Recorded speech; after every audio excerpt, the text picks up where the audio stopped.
Good morning students, welcome back to our YouTube channel Gyan Dila academy. सो आज जिस topic पे हम वीडियो रेडी करने वाले हैं that is the dissolution of a partnership firm. Dissolution of a partnership firm. देखो dissolution होती क्या है, डिसोल्यूशन कब करते हैं। देखो बहुत इंपॉर्टेंट क्वेश्चन है और यहाँ से पूछे जाने वाले सबसे इंपॉर्टेंट है। हर बार 2025 में भी आपको इससे क्वेश्चंस पूछे जाएंगे, हर बार पूछी जाती हैं।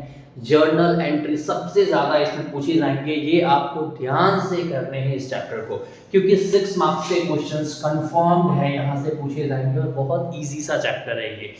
क्या होती है dissolution of a partnership firm. देखो डिसोल्यूशन मतलब क्या होना, जब फर्म पार्टनर्स के बीच में कोई भी अगर कंडीशंस हो जाए जिसके वजह से अब वो फर्म को रन नहीं करना चाहते हैं, either in the case of हो सकती है फर्म जो है पिछले कुछ साल से लॉस पे चल रही हो, पार्टनर्स के बीच में अगर कन्फ्लिक्ट्स हो जाती हो, या फिर और भी बहुत सारे रीजंस हैं जिस रीजंस की वजह से क्या हो सकती है पार्टनरशिप फॉर्म जो है वो डिसॉल्व हो सकती है। तो देखो एक कॉमन सा अगर हम बात करें तो डिसोल्यूशन ऑफ अ फॉर्म में होंगी क्या।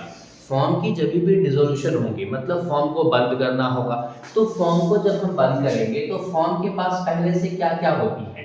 अगर हम बात करें तो देखो लाइबिलिटी होती है और एसेट्स होती है। मैं बहुत ज़्यादा डिटेल में नहीं जाऊंगा, 2025 में जो बच्चे एग्जाम देंगे वो बहुत ध्यान से इसको समझ लो, आधा काम से ज़्यादा यहीं पर ही समझ करके ही आप आंसर्स को कर पाओगे। देखो फर्म की जितनी भी लाइबिलिटी होती है और एसेट्स होती है, जब फर्म को हम बंद करेंगे तो कॉमन सी बात है हम क्या करेंगे, सारी लाइबिलिटी को हमें क्या करना होगा, पे ऑफ करना होगा। क्योंकि फॉर्म को बंद करोगे और लाइबिलिटी को तो होल्ड नहीं कर सकते, ऐसा तो नहीं है कि कोई लाइबिलिटी को आप बोलोगे नहीं हम बाद में पेमेंट करेंगे या फिर पेमेंट नहीं करेंगे। फॉर्म क्लोज करोगे तो सारी लाइबिलिटी आपको पे ऑफ करनी होगी। एसेट्स की बात करें तो इट्स नॉट ऑलवेज श्योर कि हर एसेट्स जो है वो क्या हो जाएंगे, बिक जाएंगी। आपके सारे एसेट्स को भी तो बेच दोगे ना, करोगे क्या एसेट्स का।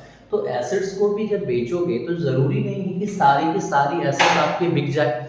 कुछ एसेट्स हो सकती है बिक जाए, कुछ एसेट्स ना बिके, तो इसमें कोई प्रॉब्लम नहीं है। बट लाइबिलिटी आपको सारी पेमेंट करनी पड़ेगी। Even in the case of अगर आपके पास एसेट बेच के जो पैसे आए हैं वो पैसे को लेकर के भी अगर लाइबिलिटी पे ऑफ नहीं करनी पड़ रही है तो पार्टनर्स आपस में मिल करके फॉर्म में पैसे लेकर के आएंगे और उसके अकॉर्डिंग लाइबिलिटी को पेमेंट करनी पड़ेगी। बट लाइबिलिटी जितनी भी है वो सब पे करनी पड़ेगी।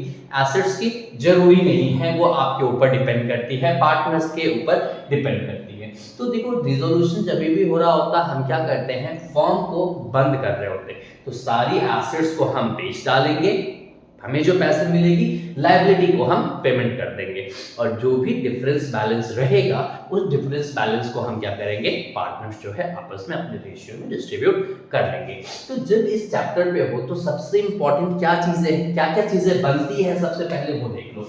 तो क्या बनेगा, रिवैल्यूएशन नहीं बनता है, हाँ ध्यान से समझो, ये रियलाइजेशन अकाउंट बनता है। रियलाइजेशन कहने का मतलब क्या है आपका, एक ऐसा अकाउंट जिसमें हम सारी एसेट्स और लायबिलिटी को रिकॉर्ड कर रहे हैं। दूसरी बनेगी तो क्या बन जाएगा, तो हम अगर बनाएंगे तो पार्टनर्स कैपिटल बनेगा इसमें। तीसरी बात अगर हम कहें तो क्या बनेगी, तो देखो बच्चे बैलेंस शीट इसमें नहीं बनेगी, इसमें बनेगी बैंक अकाउंट। बैलेंस शीट क्यों नहीं बनेगा, क्योंकि फॉर्म क्या हो रहा है, बंद हो रहा है ना। अब किसी के पास कोई फॉर्म के पास ना तो एसेट्स बचेगी ना तो लायबिलिटी बचेगी, तो बैंक अकाउंट बनेगी। अब अगर हम बात आए तो क्या बनेगी, तो पार्टनर्स की लोन अकाउंट बन जाएगी। अगर पार्टनर ने फॉर्म को कोई लोन दिया हो या लोन पार्टनर के फॉर्म के द्वारा लिया गया हो तो इन केसेस में पार्टनर्स की लोन अकाउंट बन जाएगी। लास्ट में जो भी होगा प्रॉफिट और लॉस को डिस्ट्रीब्यूशन कर देंगे। तो किस तरीके से क्या क्या बनेगी वो मैं भी आपको यहाँ दिखा देता हूँ कि कैसे क्या क्या चीजें बनेगी। देखो जब भी हो आप इस चैप्टर पे आपको क्या करने हैं, कैसे करने हैं, वो ध्यान से समझो। मैं आपको बेसिकली क्या कर रहा हूँ, लेजर बना के दिखा रहा हूँ और यहाँ से जर्नल कैसे होगी वो भी आपको समझा दूंगा। देखो जब भी आप बनाओगे तो सबसे पहले आपका क्या बनता है, रियलाइजेशन अकाउंट बनती है। यही सारा गेम है इस चैप्टर में, ये रियलाइजेशन अकाउंट ही सारा गेम आपका है। रियलाइजेशन अकाउंट जब बनाते हो तो कब कैसे चीजें डालते हो वो ध्यान से आप समझ लो। सबसे पहले जब आपने बनाए this side debit this side credit as you already know, ठीक है ना। तो देखो आपको करनी क्या है, बहुत इजी वर्ड में बताऊंगा।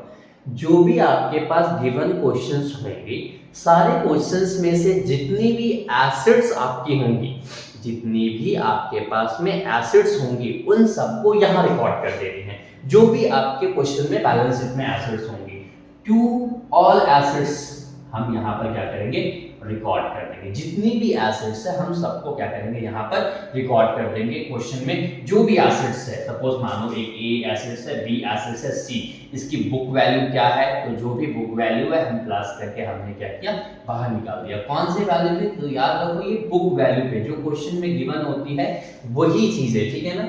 अब आते हैं कि क्या चीजें वहां से इस तरफ रिकॉर्ड होकर नहीं आएंगे। देखो आपको क्वेश्चन में बैलेंस शीट गिवन होता है, this side liability asset, assets में से सारे एसेट्स को उठा के यहाँ लिख देनी है, जैसा है वैसे ही। क्या चीजें नहीं लिखनी है, तो देखो इसमें आपको जो भी चीजें डिस्ट्रीब्यूशन होंगी, जैसे कि profit and loss, deferred revenue expenditure, क्या क्या चीजें मैं बता रहा हूं आपको, प्रॉफिट एंड लॉस जो कि आपकी डेबिट बैलेंस है, एंड जो आपका डेफर्ड रेवेन्यू एक्सपेंडिचर है, डेफर्ड रेवेन्यू एक्सपेंडिचर, ये दो चीजें हैं जो आपका यहाँ पर बुक वैल्यू से उठ करके नहीं आता है। अब बात करोगे कि सर अबाउट गुडविल, तो देखो जब फर्म बंद हो रही है तो गुडविल जो है वो आपका एक नॉर्मल एसेट की तरह आ जाएगी। It means goodwill old partners old ratio में डिस्ट्रीब्यूट नहीं होगा। सबसे इंपॉर्टेंट चीजें याद रखो। तो गुडविल को भी आपको जैसे कि फर्नीचर एसेट जैसे भी लेकर आते हो, सेम आपको गुडविल की भी आपको वैल्यू यहाँ पर रिकॉर्ड कर देनी है, जैसा है वैसा ही वैल्यू। सिर्फ याद रखो दो चीजें डिस्ट्रीब्यूट नहीं होगा, एसिड वाला यहाँ पर नहीं आएंगी। क्या क्या चीजें, एक प्रॉफिट एंड लॉस के डेबिट बैलेंस और एक आपका डेफर्ड रेवेन्यू एक्सपेंडिचर, जिसके अंदर एडवर्टाइजमेंट सस्पेंस आ जाएंगे जनरली। नेक्स्ट, जितनी भी आपकी लायबिलिटी है उस लायबिलिटी को यहाँ रिकॉर्ड कर दोगे। जितनी भी क्वेश्चंस में लायबिलिटी है वो सारे को अगेन कौन से वैल्यू पे, बुक वैल्यू पे, ठीक है ना। तो कौन से उसमें रिकॉर्ड करेंगे, ठीक है ना। तो जो भी एसेट्स है आपके पास, जो भी लायबिलिटी है उसको हमने यहाँ रिकॉर्ड कर दिए। नाउ अगेन क्वेश्चन इज कि कौन सी लायबिलिटी यहाँ पर नहीं आएगी। तो देखो पार्टनर्स कैपिटल नहीं आएगा और जो भी डिस्ट्रीब्यूशन वाली होती है वो नहीं आएंगे, जैसे कि क्या क्या, profit and loss, reserve, surplus, ठीक है ना, ये चीजें यहाँ नहीं आएंगे। अब बोलोगे sir what about workman compensation reserve and investment fluctuation reserve, बच्चों वो यहाँ पर आएंगी, उसका यहाँ आना जरूरी है क्योंकि वो नॉर्मली एक लायबिलिटी की तरह होंगी, ठीक है ना। तो उसको हम नॉर्मल लायबिलिटी की तरह ही लिखेंगे, WC फंड को भी और इन्वेस्टमेंट फ्लक्चुएशन फंड को भी हम यहाँ पर लिखेंगे, वो डिस्ट्रीब्यूट नहीं होगा। क्लियर। आगे देखेंगे कि उसकी क्या क्लेम आई है और रिमेनिंग जो बच जाता है वो हम डिस्ट्रीब्यूट करेंगे, बट बुक वैल्यू जैसा है वैसा उठ करके आएगा। सिर्फ कौन कौन सी नहीं आएंगी, तो पार्टनर्स की कैपिटल, प्रॉफिट एंड लॉस की credit balance and general reserve उठकर नहीं आएगा, रिमेनिंग सब कुछ यहाँ पर आएंगी। क्लियर। तो ये तो हो गया बैलेंस शीट से सारी चीजें आ गई। अब एक और चीज याद रखो, कई बार क्वेश्चंस में लायबिलिटी साइड में आपको क्या मिलती है, लायबिलिटी साइड में आपको मिलेंगी लोन। देखो ध्यान से बता रहा हूं, अगर पार्टनर का खुद का लोन है, पार्टनर ने खुद फॉर्म को दिया हुआ है, इस केस में वो नहीं आएगी क्योंकि वो आउटसाइड लायबिलिटी नहीं है, फाइन। लेकिन अगर कोई आउटसाइड की लोन है, जैसे कि पार्टनर्स का मिसेस के द्वारा फॉर्म में लोन लिया गया है, तो वो आउटसाइड लायबिलिटी है, तो आउटसाइड लायबिलिटी यहाँ पर आएंगे। ये भी सबसे ज्यादा होने वाली गलती।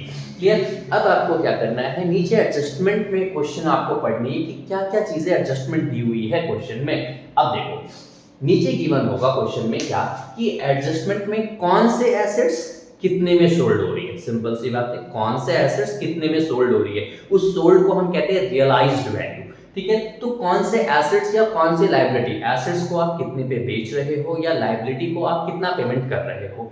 जरूरी नहीं है कि हर एसेट हर फेस वैल्यू पे ही, मतलब बुक वैल्यू पे ही क्या होता है आपकी सोल्ड होता है। जैसे कि सपोज मानो आपके पास यहाँ पे एक फर्नीचर है 1 लाख की। अब ये तो जरूरी नहीं है ना कि जब मार्केट में आप जाओगे उसे बेचने के लिए, जब फॉर्म डिसॉल्व कर रहे हो तो इस केस में वो फर्नीचर 1 लाख में ही बिक जाए। सपोज दैट उससे कम में भी बिक सकती है एंड उससे ज्यादा में भी बिक सकती है।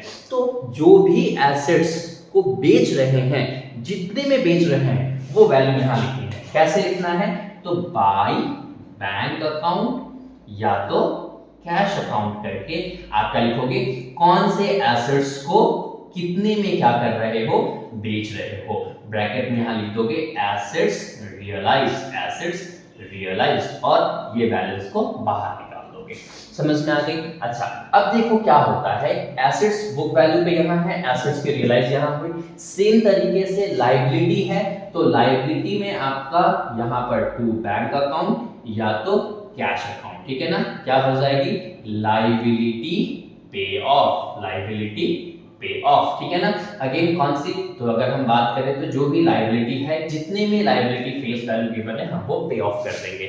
ध्यान से समझो बच्चों कि जब एसेट्स को बेच करके पैसे आ रही है तो वो यहाँ पर आ गई, लाइबिलिटी को हम पेमेंट कर रहे हैं वो यहाँ रियलाइज हो गया। देखो लाइबिलिटी यहाँ थी, रियलाइज यहाँ हुई, एसेट यहाँ थी, रियलाइज यहाँ हो गई।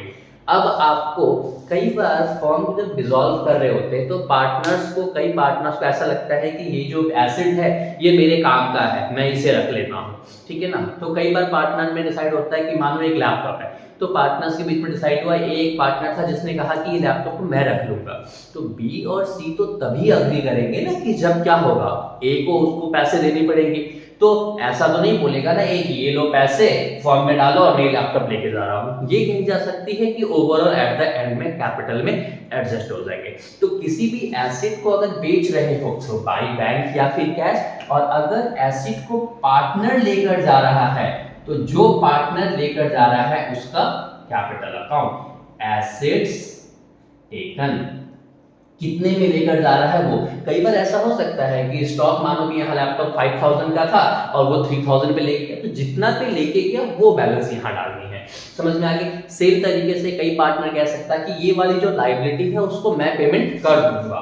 तो अगर लाइबिलिटी को पार्टनर पेमेंट कर रहा है तो यहाँ टू पार्टनर्स कैपिटल, लाइबिलिटी पे ऑफ, लाइबिलिटी पे ऑफ, ये चीजें आपके यहां पर आ जाएंगे।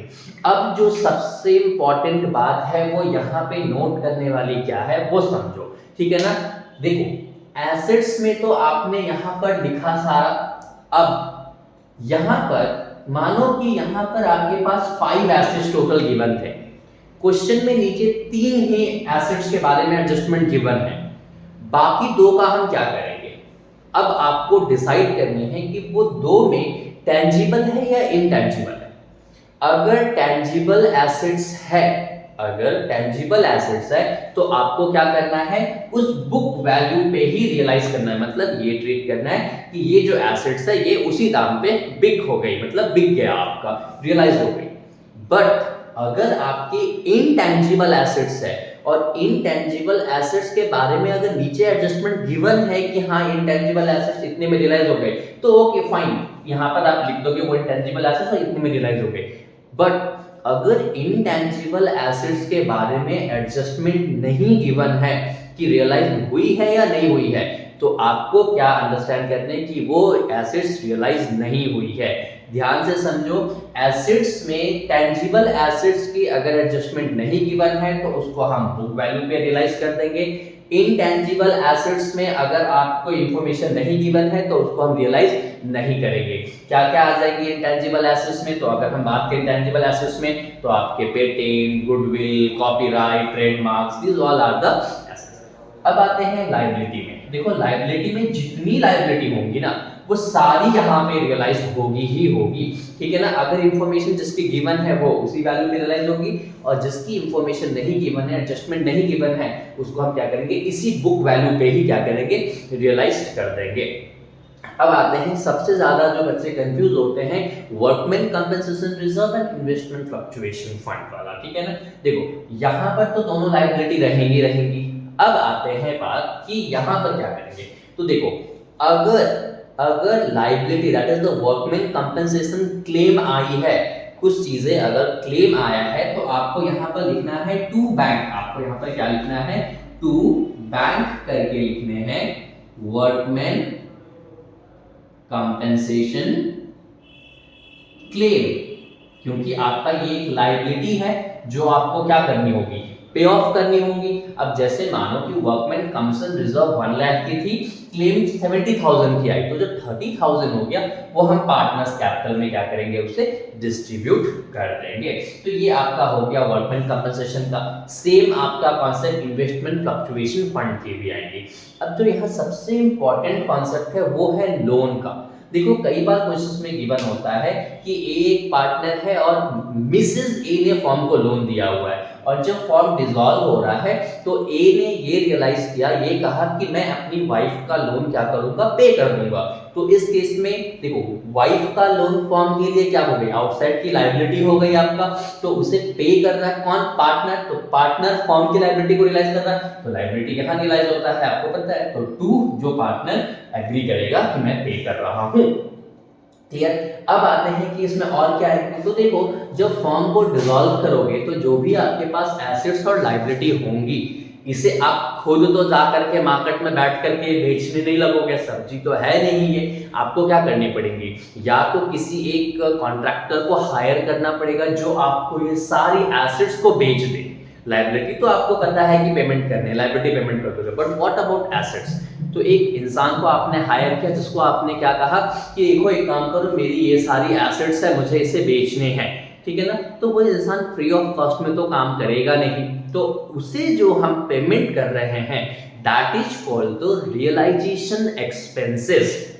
कई बार इस एक्सपेंसेस को पार्टनर इटसेल्फ कहता है कि हम आउटसाइडर्स देंगे, उससे अच्छा एक काम करते हैं, पार्टनर एक पार्टनर है वो कहता है कि मैं खुद ही इस काम को कर दूंगा, बट फ्री ऑफ कॉस्ट में तो नहीं करेगा, उसे क्या करेंगे, पैसे तो चाहिए होंगे, है कि नहीं। तो उसमें हम क्या करेंगे, देखो यहाँ पर, तो अगर उस रियलाइजेशन की एक्सपेंसेस को फॉर्म पे कर रहा है तो टू बैंक करके आप लिखोगे realisation expenses, clear.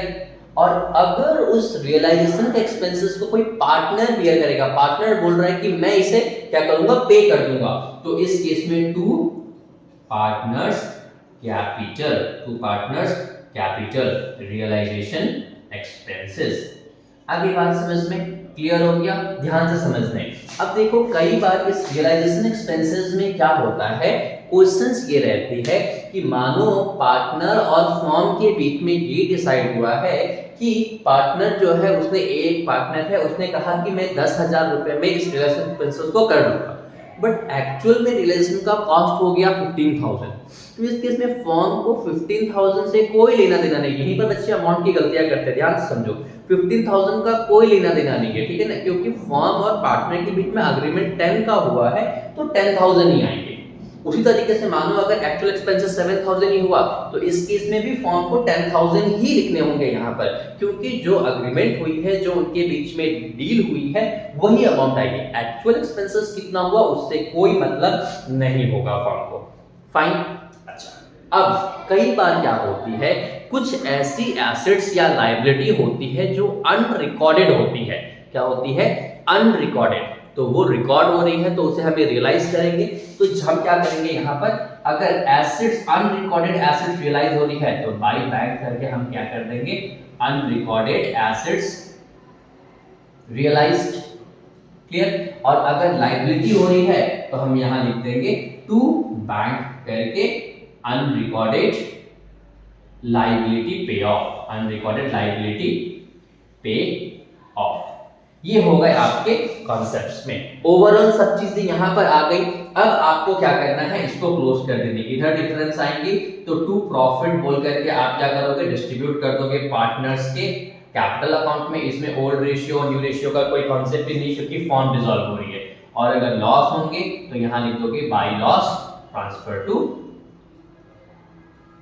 Partners capital account, partners capital account, clear. जो भी चीजें आ जाएंगे और आपका क्या हो जाएगा, ये क्लोज हो जाएंगे। अब आते हैं, देखो एग्जाम में रियलाइजेशन अकाउंट बहुत कम पूछता है, बहुत ही कम। आपको इसमें ज्यादातर क्या पूछता है, तो जर्नल एंट्री पूछता है। जर्नल एंट्री इसमें कैसे बनाते हैं वो समझो। मैंने पहले भी आपको वीडियोस में बता दिए हैं कि किस तरीके से हम लेजर से जर्नल फ्रेम करते हैं। जो बच्चे इस वीडियो को पहले बार देख रहे हैं या जिनको प्रॉब्लम होता है कि सर हमें लेजर तो आता है बनाने बट जर्नल हमें गलतियां हो जाती हैं, तो देखो डरने की कोई बात नहीं है। मैं इजी वर्ड बता दूंगा, मैं पहले भी बता दिया हूं, मैं उसकी डिस्क्रिप्शन बॉक्स में मैं उसकी लिंक दे दूंगा, आप जरूर देख लेना। उसमें मैंने डिटेल में बात की है कि किस तरीके से करते हैं। यहाँ भी मैं आपको समझा देता हूँ कि जब ये चीजें रियलाइजेशन हो गई, आपको जब जर्नल बोलेगा तो कैसे करनी है। देखो सबसे पहली बात, इसकी अगर बनाओगे तो क्या बन जाएगी, liability to realisation. Liability to, देखो ये वाली दिस टू दिस, इधर वाली बनती है दिस टू रियलाइजेशन, इधर वाली बनती है रियलाइजेशन टू दिस। अब बहुत इजी समझ में आ जाएगी। देखो तो इधर वाली पहली बन जाएगी लायबिलिटी टू रियलाइजेशन। नेक्स्ट अगर आपकी इधर वाली बनाओगे तो रियलाइजेशन टू एसेट, जो भी टोटल एसेट्स है फाइंड करके। नेक्स्ट कोई भी एसेट्स या लायबिलिटी अगर रियलाइज हो रही है, सॉरी एसेट्स अगर रियलाइज हो रही है किससे, बेच करके, तो आपका लिखोगे bank account debit to realisation. देखो दिस टू दिस होता है ना, bank account debit to realisation, total value जो है वो वैल्यू आप डाल दोगे। नेक्स्ट अगर एसेट को पार्टनर लेकर जा रहा तो again partners capital to realisation, unrecorded asset bank to realisation. इधर की अगर हम बात करें तो रियलाइजेशन टू बैंक। कई बार बच्चे क्या करते हैं, रियलाइजेशन टू यहां पर क्या करते हैं, उस लायबिलिटी का नाम लिख देते हैं। नहीं, लायबिलिटी का नाम लिखना है, आपको लिखना है रियलाइजेशन टू बैंक अकाउंट, ठीक है ना, और टोटल जो भी आई है उस बैलेंस को लिखने हैं। सेम चीज है आपका realisation to partners capital, realisation to bank, realisation to bank, realisation to partners capital, यहाँ पे रियलाइजेशन टू बैंक, और ये जब आ जाएगी प्रॉफिट तो realisation to A B C, जो भी पार्टनर्स है, और लॉस का डिस्ट्रीब्यूशन करोगे तो पार्टनर्स कैपिटल टू रियलाइजेशन। ये हो गई आपके एंट्री। अब बोलोगे सर ये तो रफली अगर रहेगा तो हम इसको देखकर बना सकते हैं। इजी वर्ड में अगर मैं बताऊं तो देखो कुछ भी नहीं करना है, आपको क्या करना है, बस अंडरस्टैंड करना है कि अगर एसेट्स आप रियलाइज हो रही है बैंक से हो रही है तो bank account debit. Easy word में अगर बताऊं तो पैसे आपके पास में आ रहे हैं एसेट को बेच करके तो bank account debit to realisation, और अगर पार्टनर लेकर के जा रही है एसेट को तो partners capital to realisation. Simple. अगर आप लायबिलिटी के पे ऑफ कर रहे हो तो पेमेंट जा रहा है आपका तो simple realisation account debit to bank. Again हम बात करें कि अगर आप लायबिलिटी को पार्टनर बेयर कर रहा है तो realisation account debit to partners capital. देखो सेम कॉन्सेप्ट बना आपका, बैंक टू रियलाइजेशन। देखो एसेट्स अगर रियलाइज हो रही है तो पार्टनर्स कैपिटल, अगर पार्टनर से रियलाइज हो रही है तो ये रियलाइजेशन टू बैंक हो गई। मतलब इजी वर्ड में करता हूं, कोई भी फर्म अगर पेमेंट कर रहा है, फर्म अगर पेमेंट कर रहा है तो रियलाइजेशन टू बैंक हो जाएगी, और फर्म के लायबिलिटी को पार्टनर पे ऑफ कर रहा है तो रियलाइजेशन टू पार्टनर्स कैपिटल। अगर फर्म में पैसे आ रही है तो बैंक टू रियलाइजेशन, और अगर पार्टनर के थ्रू आ रही है मतलब पार्टनर उस एसेट्स को, तो उस केस में पार्टनर्स कैपिटल टू रियलाइजेशन। ये इजी कॉन्सेप्ट हो गया, बट अदरवाइज आपकी ये चीजें अगर दिमाग में रहेंगी तो बहुत अच्छे से आप एडिट कर लोगे। बस याद रखना दिस टू दिस बनाने हैं, दिस टू दिस बनाने हैं। समझ में आ गया इसके। अब आते हैं कि इसका पार्टनर्स कैपिटल अकाउंट में क्या करनी है। देखो अगर एक बार ये बन गया ना तो पार्टनर्स कैपिटल अकाउंट बहुत इजी है बनाना। करना क्या है आपको, तो देखो जब आपको पार्टनर्स कैपिटल अकाउंट बनाने होंगे तो आपको क्या करने हैं, जैसे कि मैं आपको एग्जांपल दे देता हूं। यहाँ पर पार्टनर्स कैपिटल अकाउंट जब बना रहे हो ना तो सपोज ए है, बी है, और इधर भी ए है, बी है। आपको कुछ नहीं करना है, सबसे पहले तो इनका बीडी बैलेंस लिखने हैं। जनरली पार्टनर्स कैपिटल क्वेश्चन में ना के बराबर ही पूछा जाता है एग्जाम में। ज्यादातर 95% चांसेस है कि आपको जर्नल एंट्री ही मांगता है, ठीक है ना। तो जो भी बीडी बैलेंस है वो डाल दिया आपने। अब क्या करना है, देखो यहाँ पे जो भी पार्टनर्स कैपिटल है ना, यहाँ पर वाली इस तरफ आ जाएगी, इधर वाली जो है वो इधर आ जाएगी, और इधर वाली जो है वो इस साइड आ जाएगी। सिंपल सी बात है, क्रेडिट साइड वाली डेबिट में आ जाएगी, डेबिट साइड वाली क्रेडिट में चली जाएंगी। सेम जो भी पार्टनर कैपिटल उस तरीके से रियलाइजेशन वाली अगर लॉस है तो ये इस साइड आ जाएगी, प्रॉफिट है तो वो इस साइड आ जाएगा। इसको क्लोज कर देना है, और जब इसको क्लोज करोगे ना तो बैलेंस सीधी से क्लोज नहीं होगा, ये किससे क्लोज होगा, तो बैंक अकाउंट से क्लोज होगा। किससे, बैंक अकाउंट से। और ब्रैकेट में लिखोगे फाइनल पेमेंट। मतलब ये बैलेंस क्या इंडिकेट कर रही है, ये बैलेंस इंडिकेट कर रहा है कि इतना पैसा जो है वो फर्म को जो है पार्टनर्स को देना है। मतलब पार्टनर्स की जो इतनी जो भी उनका कैपिटल जो भी वो निकाल के लेकर के जाएंगे। तो इस तरीके से पार्टनर्स कैपिटल। अब अगर हम बात करें कि बैंक अकाउंट कैसे बनेगा, तो देखो बैंक अकाउंट भी सेम कॉन्सेप्ट से है, कोई नई कॉन्सेप्ट है नहीं। आप जब बैंक अकाउंट बनाओगे, आप जब बैंक अकाउंट बनाओगे तो यहां लिखोगे आप टू बैलेंस बीडी। देखो एसेट में जो आपका कैश गिवन होगा ना, एसेट में जो आपका कैश गिवन होगा वो हम यहाँ लिख देंगे बैलेंस बीडी में, ठीक है ना। उसके बाद में सेम जैसे पार्टनर्स कैपिटल को आपने डाला वैसे ही यहाँ से बैंक वाली जो है यहाँ वाली सारी लिख के यहाँ आ जाएंगी, यहाँ वाली सारी लिख के यहाँ आ जाएंगी, और ये जो है ये ऑटोमेटिकली बैंक बैलेंस क्या करेगा, मैच कर जाएगा। इसकी जो नोट्स है वो मैं इंस्टाग्राम पे मेरी प्रोफाइल है, मैं प्रोफाइल पे आपको नोट्स में डाल दूंगा, ड्रॉप कर दूंगा, मैं आज ही ड्रॉप कर दूंगा, सो दैट आप अच्छे से वहां से देख पाओ। अगर आपको प्रॉब्लम हो रही है वहां पे सब कुछ मिल जाएंगे, गुडविल रिलेटेड जो मैंने आपको बताया उसकी भी नोट्स आपको मिल जाएंगे, आप वहां फॉलो कर लेना मुझे, वहां पर आपको सारी डिटेल्स सारी नोट्स भी मिल जाएंगे। और जो बच्चे पहली बार देख रहे हैं ऑलरेडी इससे रिलेटेड पहले भी वीडियोस बन रखी है, how to frame the journal from ledger, वो आप चेकआउट करना, मैं डिस्क्रिप्शन बॉक्स में लिंक डाल दूंगा। अपार्ट फ्रॉम दैट अगर आपको कोई भी प्रॉब्लम हो या फिर अगर आपको चीज़ें समझ में ना हो तो मुझे प्लीज़ कमेंट करना और लाइक कर लेना, चैनल को सब्सक्राइब करना, सो दैट अपकमिंग वीडियोस जो है वो मिलती चली जाए। बहुत जल्दी मैं आपको इस 2025 के एग्जाम के लिए इंपॉर्टेंट क्वेश्चंस भी मैं आपको डाल दूंगा, मैं इंपॉर्टेंट क्वेश्चंस पे भी डिस्कस करेंगे, क्या कॉन्सेप्ट है, ओवरऑल आपका समरी भी मैं लेकर के आऊंगा पूरी चीजें कि किस चीज के एग्जाम में आपको क्या चीजें ध्यान में रखने हैं और क्वेश्चन पेपर को सॉल्व कैसे करना है, ठीक है ना। और अगर आपको प्रॉब्लम हो तो प्लीज मुझे कमेंट करना और पेज को सब्सक्राइब जरूर करना, बेल आइकन प्रेस करना, सो दैट आपको अपकमिंग वीडियोस की लिंक मिलते रहे, ठीक है ना। तब तक के लिए बाय बाय।